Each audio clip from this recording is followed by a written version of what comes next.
welcome back to my channel.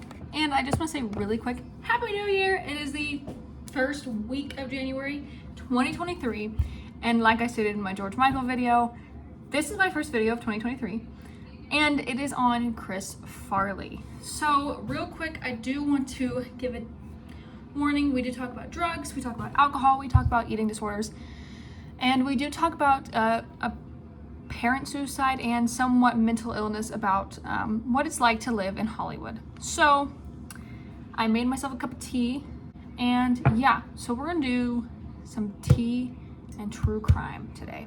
And if you don't know, the 1990s were like a time of partying, drugs, and drinking.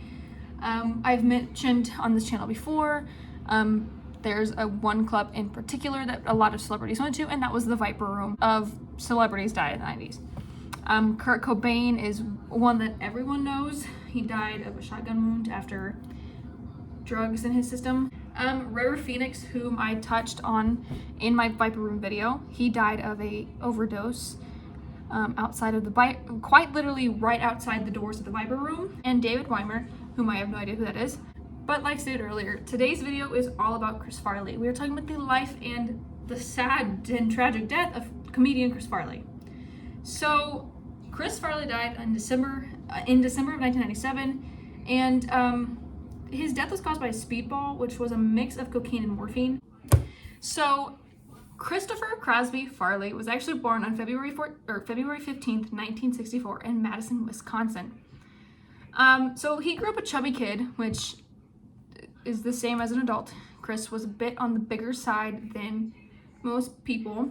But as a chubby kid, you know, you're going to a public school, you're getting bullied. That's just how that's just how it happens. But Chris actually found the best way to avoid bullies and like have them ridicule him was actually to beat them to the punch about the jokes. He would make fun of himself to make sure that the bullies didn't make fun of him. So Chris actually graduated from high school and went to Marquette University. He graduated from Marquette University, and he made his way to Second City Improv Theater in Chicago. Before long, Chris's onstage antics caught the eye of Lorne Michaels, who was the head honcho of SNL, which is Saturday Night Live. So Lorne actually wasted no time in taking Chris Farley to Studio 8H alongside other SNL talent who were new to the show, which included Adam Sandler, David Spade, and Chris Rock, whom we all know pretty well from the Grown Ups movies. Chris Rock also got pretty big this year when Will Smith slapped the shit, well, not this year, last year when Will Smith smacked the shit out of him. So Chris Farley joined with these other three, and they became a hit on SNL. They quite literally became the stars of SNL. And very quickly after Chris Farley joined SNL, he felt the pressure of newfound fame. This actually led Chris to rely heavily on drugs and alcohol. And Chris Farley quite quickly gained a reputation for outrageous behavior. But despite his clear lack of control with drugs and alcohol and even eating, he had an eating disorder, people close to Chris would actually describe him as a very sweet guy before midnight. So, like I said, SNL was big success for Chris, Adam Sandler, Chris Farley, and David Spade. They were big.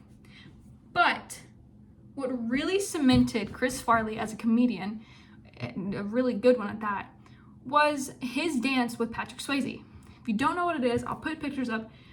But he played a puny yet nimble Chippendales wannabe dancer alongside Patrick Swayze. And this cemented Chris Farley as a legend. His friends have stated that, you know, it was iconic. It quite literally made Chris Farley a comedian.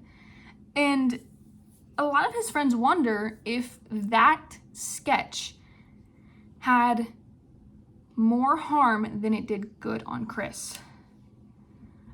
Chris Rock, which if you don't remember, I said we got to know pretty dang good in 2022 by the Oscar slap. He actually recalled the sketch stating, "Chippendales was a weird sketch. I always hated it. The joke of it was basically, we can't hire you because you're fat. I mean, he's a fat guy and you're going to ask him to dance with no shirt on. Okay, that's enough. You're gonna get that laugh, but when he stops dancing, you have to turn it in his favor."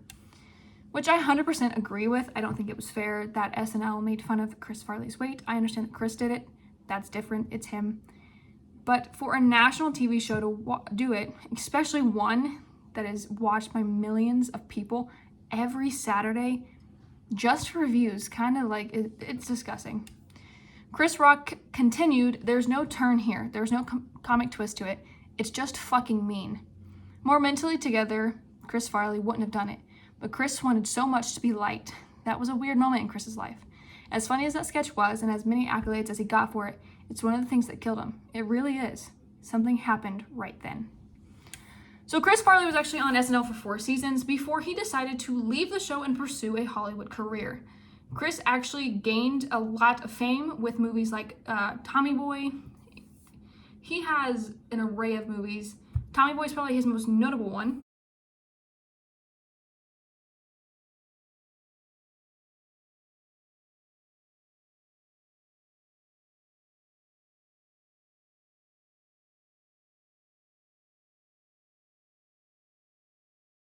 Chris Farley, after his success on SNL into the movie business, he quickly established himself as a bankable Hollywood star. But that came with consequences. From what Chris's brother Tom says, Chris actually found himself waiting for critics' verdicts on his films, and it was emotionally taxing for Chris. Chris wanted to be accepted, and as he searched for acceptance among the Hollywood elite, he was also craving something deeper. In an interview with Rolling Stone, Chris Farley spoke candidly about his need for connection. This notion of love is something that would be wonderful. I don't think I've ever experienced it. Other than the love of my family. At this point, it's something beyond my grasp. But I can imagine it, and longing for it makes me sad. So by the mid to late 90s, Chris Farley was still struggling to kick his habits of drinking, doing too many drugs, and overeating. He was in and out of weight loss centers, rehab clinics, and Alcoholics Anonymous, or AA meetings. But by the time the late 90s actually hit, which was 96 to 98-9, Chris continued to go on an increasingly concerning bender, some of which reported heroin and cocaine. Adam Sandler remembers telling Chris Farley, "You're going to die from that, buddy. You've got to stop. It's not going to end right." While others, such as Chevy Chase, which was a friend of Chris Farley's, actually stated that he took the tough love approach by stating to Chris Farley this. Chris Farley adored SNL's original problem child, which was John Belushi, and Chevy Chase knew this, and when he talked to Chris Farley, he actually told him, "Listen, look, you're not John Belushi, and when you overdose or kill yourself, you will not have the same accolade that John did. You don't have the record of accomplishment that he had." In 1997, just 2 months before Chris Farley's death, he returned to SNL to host the show he once dominated. But his lack of stamina and his shakiness was evident to the audience and to the cast, who could tell something was wrong. But even after 17 stints in rehab, Chris Farley could not outrun his demons. After a 4-day binge, which included booze and various drugs, Chris Farley was found dead at the age of 33 on December 18th, 1997. His brother John found him sprawled in his his Chicago apartment entryway, wearing only pajama bottoms. His binge reportedly began at a club called Karma, where Chris partied until around 2 a.m. Afterward, the party moved to his apartment. The next evening, he stopped by the 38th anniversary party for Second City. He was later spotted at a pub crawl. The following day, which would have been the 17th, he blew off plans to get a haircut and allegedly spent time with a $300 per hour call girl instead. So this call girl later claimed that Chris was more interested in her providing cocaine than anything else. She stated, "I don't think he knew what he wanted. You could just tell he was on a rampage. He kept bouncing from room to room." By the time that Chris's brother John found Chris, it was already too late. Chris had died from either the drugs or just natural causes. It's not really clear how. You'll find out here in a second. But I do want to report real quick. If you Google, because of course when I Google things for videos, I googled Chris Farley death just to see what pops up. Images show pictures. They took pictures. Please tell me why this is a thing. They took pictures of Chris Farley laying in his entryway, dead, and put it in newspapers. That is the most disrespectful thing you could ever do to a person. And I just want to state real quick, I do look at pictures. I mean, a lot of these cases that I cover have very graphic imaging for them. My Anita Cobby video, there were pictures of her somewhere out on the internet, and I did not want to look at those because I knew what happened to her. Chris Farley quite literally is laying on his back with his arms out. He's got foam coming out of his mouth, and it looks like he hit his head on something. And it looks like there's blood there. I never in my life did I think I would see a celebrity dead, but I saw Chris Farley. Back to what they said. So police were called, of course. You know, John is worried for his brother. He calls. Like I said, it's too late. Police said they found no sign of foul play or drugs in the apartment. It took weeks for a toxicology report to state that what the cause of death was for Chris. While some immediately speculated drug and alcohol abuse, others suggested heart failure. Some even thought he choked to death, which makes sense considering I just told you that in the picture of him, he has foam coming out of his mouth. A lot of people could speculate that. In January of 1998, a month after Chris's death, the cause of death was revealed to be a deadly overdose of morphine and cocaine, like I stated earlier, which is known as a speedball. It was eerily similar to the combination of drugs that claimed the life of Chris Farley's hero, John Belushi, who also died at the age of 33 back in 1982.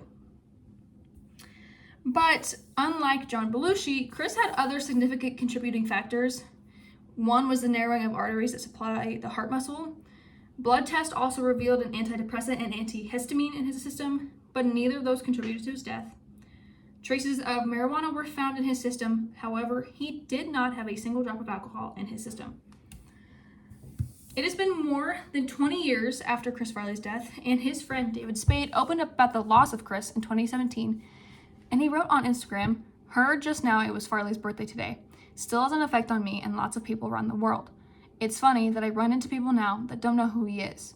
That's the reality of life, moving on, but still it shocks me a bit." So that is basically Chris Farley's life and death. Very short, he's 33 years old, and it was all because of fame. Yep, that is it for today's video. I hope you guys enjoyed it. I hope you guys had a good Christmas, a Happy New Year, and yeah. Remember guys, there is a Google form on my channel. Go up to my banner, click it. You can recommend a case, tell me the case, tell me a bit about the case so that when I go to research it, it's a little bit better. So yeah, I will see you guys in the next video, and yeah, love you guys, bye.